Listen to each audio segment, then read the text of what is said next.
Bismillahirrahmanirrahim. Today we are going to discuss topic 2 of unit number 1 class 10 chemistry, that is law of mass action and equilibrium constant. इसके introduction पर जाते हैं. सबसे पहले 1864 में Goldberg and veg ने क्या किया?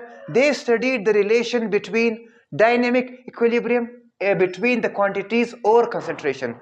इन दोनों ने डायनेमिक इक्विलिब्रियम की जो रिलेशन है वो स्टडी की उनकी क्वांटिटीज और कंसंट्रेशन के दरमियान.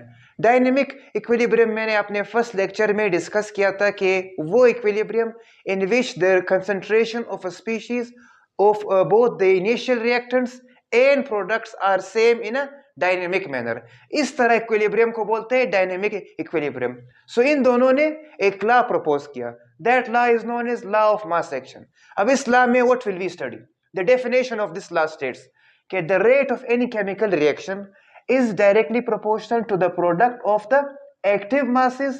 या हम लोग active mass को concentration भी यहाँ पर लिख सकते हैं. We can also say that active masses and concentration both are same. So it is directly proportional to the active masses of the reactants when we keep the temperature constant. इस तरह this law is known as law of mass action. यहां पर मैंने दो equations दिए गए हैं. Number 1 a plus B, यहां पर रिवर्सिबल का साइन है, is equal to c plus D. Okay, यहां पर you can see there are two types of reaction. इस रिएक्शन को बोलते हैं फॉरवर्ड फेज, यानी यहां पर जब रिएक्टेंट्स प्रोडक्ट्स में कन्वर्ट हो जाते हैं then this is known as this reaction is proceeding in the forward phase. जो आपको दूसरा रिएक्शन नजर आ रहा है ये रिवर्स फेज में है. रिवर्स फेज मींस कि जब दोबारा प्रोडक्ट्स से हम लोग दोबारा the products are converted back into reactants. You can see कि यहाँ पर C plus D is equal to A plus B, यानी प्रोडक्ट से दोबारा रिएक्टेंट्स बन रहे हैं. इट मीन्स कि this type of reaction is in the reverse phase. अब according to the law of mass of reaction के the rate of forward reaction is equal to the rate of reverse reaction, या हम लोग reverse reaction की जगह backward reaction भी कह सकते हैं. तो ये है R स्मॉल f शो कर रहा है रेट ऑफ फॉरवर्ड रिएक्शन, वो डायरेक्टली प्रोपोर्शनल है टू A एंड B. जबकि दूसरा हमारे पास है the rate of reverse reaction which is shown by R small f is, ये जो आपको स्मॉल a नजर आ रहा है ये इसके बराबर इज इक्वल टू CD.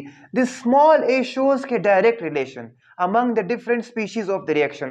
ये जो आपको स्मॉल a नजर आ रहा है ये क्या शो कर रहा है कि जो रेट ऑफ फॉरवर्ड रिएक्शन है ये बिल्कुल डायरेक्ट रिलेशन है इसका रिएक्टेंट के साथ, जबकि the rate of reverse reaction is has a direct relation with the products. Okay, और जो आपको ब्रैकेट नजर आ रहा है the bracket shows the molar concentration की, इसमें मोल की कितनी तादाद है इन दोनों both in the reactants and products. अब हम लोग इसको कंबाइन करते हैं कि RF is equal to KF, यहाँ पर rate of forward reaction is equal to rate of reverse reaction.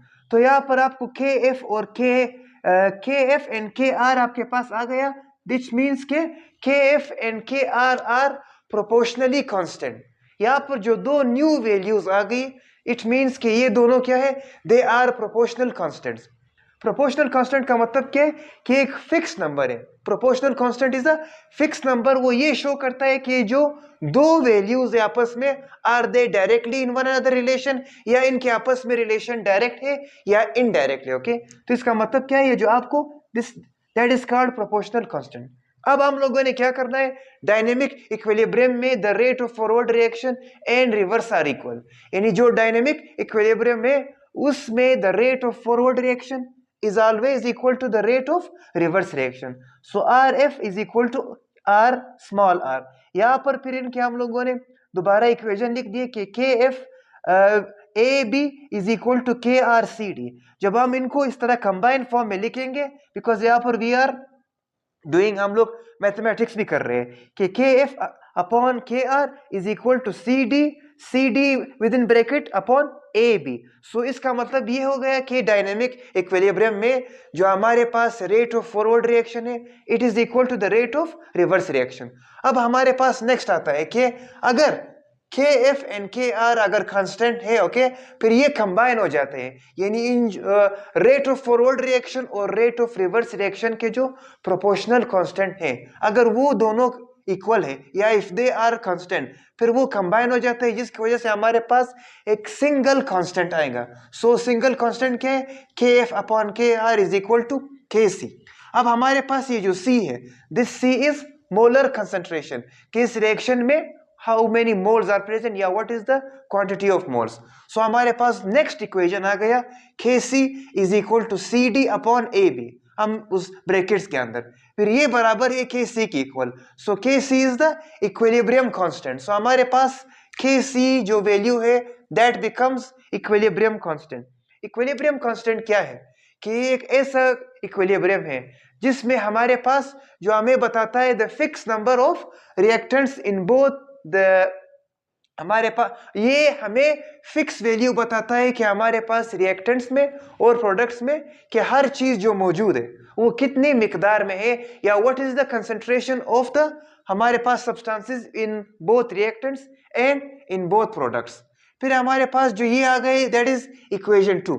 हमारे पास नेक्स्ट आ गए K C is equal to C upon D, हमने इनके ऊपर स्मॉल सी या डी के ऊपर स्मॉल डी और ये कैपिटल ए के ऊपर स्मॉल ए और कैपिटल बी के ऊपर स्मॉल बी लगा दिया।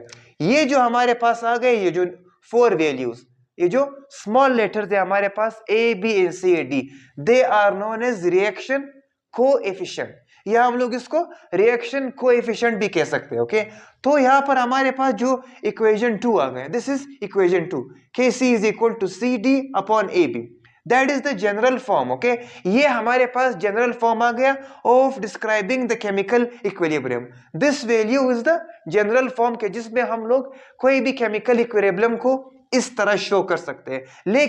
लेकिन गैसियस सिस्टम में हम लोग इसकी जगह we take partial pressure of gases, value is taken as compare to the concentration of solution. लेकिन जब हम लोग गैस सिस्टम में if you want to find the equilibrium constant, फिर हम लोग इसको के सी की जगह हम लोग फिर के पी यानी पार्शियल प्रेशर की वैल्यू लेंगे। अब what is partial pressure? The pressure exerted by one gas in a mixture of gases. जब किसी भी एक गैसेस के मिक्सचर में जब एक गैस की जो प्रेशर है, जब वो सारे कंप्लीट, यानी फॉर एग्जांपल किसी भी प्रेशर में या किसी भी सॉल्यूशन में अगर हमारे पास बहुत सारे गैसेस अवेलेबल है, लेकिन उन सब गैसेस में से अगर एक गैस की जो प्रेशर एक्सर्ट करे, this pressure is known as partial pressure. जब हम लोग गैसियस सिस्टम में इक्विलिब्रियम कांस्टेंट की वैल्यू फाइंड आउट करते हैं, then we will take the partial pressure of gases in place of the K C. Okay, या तो उसको लिया जाता है to find out the concentration of solution, तो K P in place of के सी, फिर हम लोग के सी की जगह के पी अप्लाई करेंगे सिर्फ और सिर्फ इन गैसियस सिस्टम। तो उसके बाद फिर हमारे पास इक्वेशन आ जाएगा small A capital A plus small B capital B, फिर हमारे पास रिवर्सिबल रिएक्शन का साइन है स्मॉल सी फिर capital C plus small D फिर कैपिटल डी। अब हमारे पास जो नेक्स्ट इक्वेशन बन गया के पी, यानी हम लोग बात कर रहे हैं the partial pressure of gaseous system. यहाँ पर हम लोग इक्विलिब्रियम कांस्टेंट फाइंड आउट करेंगे, या हम लोगों ने वैल्यू फाइंड आउट करनी है गैसेस के। ओके, तो K P is equal to P, फिर उसके बाद सी, फिर यहाँ पर स्मॉल सी, फिर उसके बाद पी कैपिटल डी, फिर उसके बाद स्मॉल डी, और उसके नीचे है फिर हमारे पास पी कैपिटल ए फिर स्मॉल ए, फिर उसके बाद पी फिर कैपिटल बी फिर स्मॉल बी। यहाँ पर जो पी हम लोगों ने लगा दिया that is the partial pressure, यानी मैंने कहा था पहले कि हम लोग यहाँ पर सी डी ए बी की जगह हम लोग सिर्फ पी लगाएंगे। वाई? बिकॉज हम लोगों ने एक वैल्यू यहाँ पर इंक्लूड कर दी, इजाफा कर दिया। वजह क्या था? बिकॉज ये हमारे पास गैसियस सिस्टम में फिर हम लोग ये इक्वेशन अप्लाई करेंगे। सो Kp is the equilibrium constant in gaseous system. Kp जो हमारे पास आ गया that is the equilibrium constant सिर्फ और सिर्फ गैसियस सिस्टम में। तो इसका मतलब क्या है? क्योंकि और इसको हम लोग the concentration is measured by the partial pressure of gases. इस सिस्टम में जब भी हम लोग कंसंट्रेशन द अमाउंट किसी भी एक्टिव मासेस ऑफ रिएक्टेंट्स को मेजर करते हैं we use the partial pressure. So ये था हमारा आज का lecture law of mass action. थोड़ा सा कॉम्प्लेक्स है, लेकिन आप लोगों ने थोड़ा सा मेरे लेक्चर को लास्ट तक देखा करें, then you will understand the full lecture. Okay, फिर आप लोगों को कंप्लीट ये जो मैंने यहाँ पर इक्वेशन भी यहाँ पर डिराइव कर दिया है ये आप लोगों को समझ आ जाएगा। Okay, thank you so much.